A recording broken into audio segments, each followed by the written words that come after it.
What's up, everybody? It's Taint Peter here.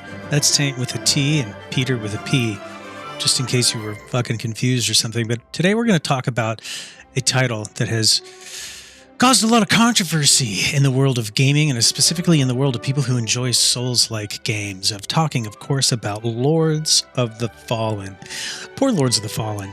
It set out to be Dark Souls 4, and yet it decided to come out right after Lies of P this year, which has already been an amazing year for games.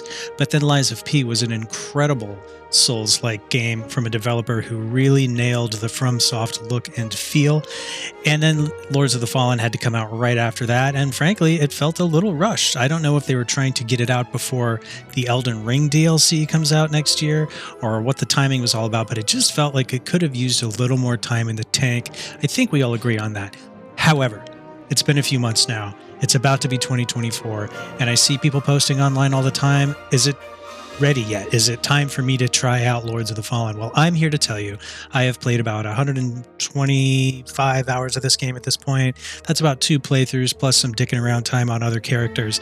And I gotta tell you, I think it's ready. I really fucking love this game. I have a couple nitpicks with it, and I will tell you about it, but it's a 5-minute review, so let's just get off to the races. First of all, people play these games for awesome level design, for boss battles, and for build variety, and of course, difficulty.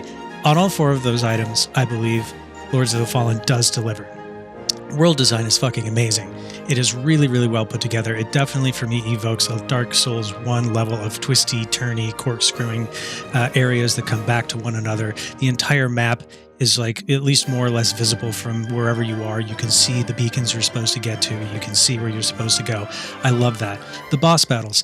Okay, I'm going to be honest. This is a place where I think the game could still improve. There are some really fun ones. There are some that are pretty stupid, but mostly I'd say they're kind of forgettable. In fact, the best, hardest one I think there is your very first battle against a person named Pieta. What's weird about that one is you have to learn the parry mechanic to beat her. You really have to get good at parrying, but then bafflingly, that mechanic is kind of dropped for the rest of the game, and you never really need it again. You can use it if you want to, but you don't need it. But I like that they made you get good at something in order to progress, and I feel like if I had a big note for the bosses in this game, I wish they had done more of that. It's like they got a really good first one, and then after that it was kind of like whatever. One thing I do like is the build variety, though, and the way that it applies to bosses. So there's 3 different kinds of magic, right? There's fire magic, umbral magic, and radiance, which is holy magic. Then on top of that, you can do strength. You can specialize in dexterity. There's bows and crossbows and throwables and all kinds of shit. You can build a million different characters in this game, and it is a ton of fun to go back and try it as a different build. So in that regard, they fucking nailed it. Similarly, that applies really well to bosses, right? You can take different approaches to them based on what kind of a build you are, yada, yada, yada. I thought that was awesome. Let's talk about the co-op. So one of the things I hated about Lies of P, which was an otherwise great game, is that there was no fucking co-op. And one of the best parts of these types of games is playing with friends. Lords of the Fallen has co-op. When it works, it's fantastic. Unlike Dark Souls and those types of games, if you beat a boss with somebody, they don't vanish from your world. They continue. You get to keep playing together without having to constantly call your friend back in.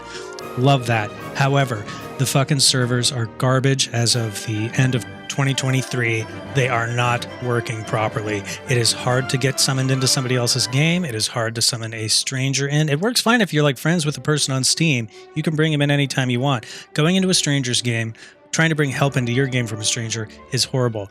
What's more, when you are connected, even with a normal friend in co-op, the connection is shit. I can't tell you how many times I've been fucking lag killed in this game, playing in somebody else's game, or how frustrating it is for my friends to play in my game and get constantly lag killed. Fix the fucking servers, fix the code on the co-op, whatever the problem is, it is obnoxious. That being said, the devs have done a lot of patching to this game, and they have worked overtime to try and address some of the issues that people have had with it. I do feel like the game has a sort of tarnished reputation because of the way that it was launched, and some of the nitpicks that people have just been echoed over and over and over again. Some of them are valid. Some of them, I think, are kind of bullshit at this point. The big thing is fix the co-op and continue to patch the minor technical problems that the game has here and there, although honestly, by this point, it has gotten a lot better at it. Some of the other nitpicks I've seen people have is, weapons of a similar type all have the same moveset. Every longsword has the same swings. Every grand sword has the same swings. Okay, Big fucking deal. They are fun. They have a lot of different variety within the weapons themselves. And honestly, how many fucking ways is there to swing a grand sword? It would be cool, I guess, if all 20 of the fucking sword types in the game each had their own unique swing. But honestly, to me, that feels like we're asking a little much of the developers. Maybe not. Hey, maybe I'm wrong. All in all, look, if you like Dark Souls games, if you like Elden Ring, if you like Souls-likes, if you like Bloodborne, blah, blah, blah, blah, blah, you will like this game. I think at this point in time, you will like it. You will have fun with it. That being said, it's not perfect. It has some issues, and it's certainly not going to get a 10 out of 10 because it's basically just trying to be a FromSoft game, and so there is a certain lack of originality, right? It's dark fantasy. It's a Souls-like. They're trying to make Dark Souls 4. So even if they had executed this perfectly, the most I would give them is a 9 out of 10. That being said, I think it's a solid 8 out of 10 experience. It's 8 because I think they did a really good job of making a Souls game. I just think that it was launched half-baked, and there's a couple little issues that prevent it from getting to the perfection that I would be willing to give it, which would be a 9, right? So for that, I'd say at this point in time, it's an 8. Fix the fucking co-op, and maybe I can get you up to 8.5, possibly even a 9, right? But I think the ship may have sailed for that at this point. Listen, I don't spend 120 hours on games that are not fun, period. This game kept me coming back. I've made playthrough videos of it. I've made some guides to it. That's because I enjoy the fucking game. It's a good fucking game. It's not a perfect game, but it is a really good one. And if you are actually a fan of the genre, you will like this game. Look, maybe you're still on the fence about it after hearing this. Wait for a sale. Get it at half price. But if you love things like Dark Souls and Elden Ring, you're going to probably want to catch this one at some point. It's worth it. I'm just going to say it's worth it. All right, guys, this has been your buddy Taint Peter with a slightly more than 5-minute review of Lords of the Fallen. I hope it's worth it to you. I hope it gave you some insight, maybe help you make a decision on whether or not you want to buy it or play it. Anyways, guys, I will see you in the next one. Take it easy.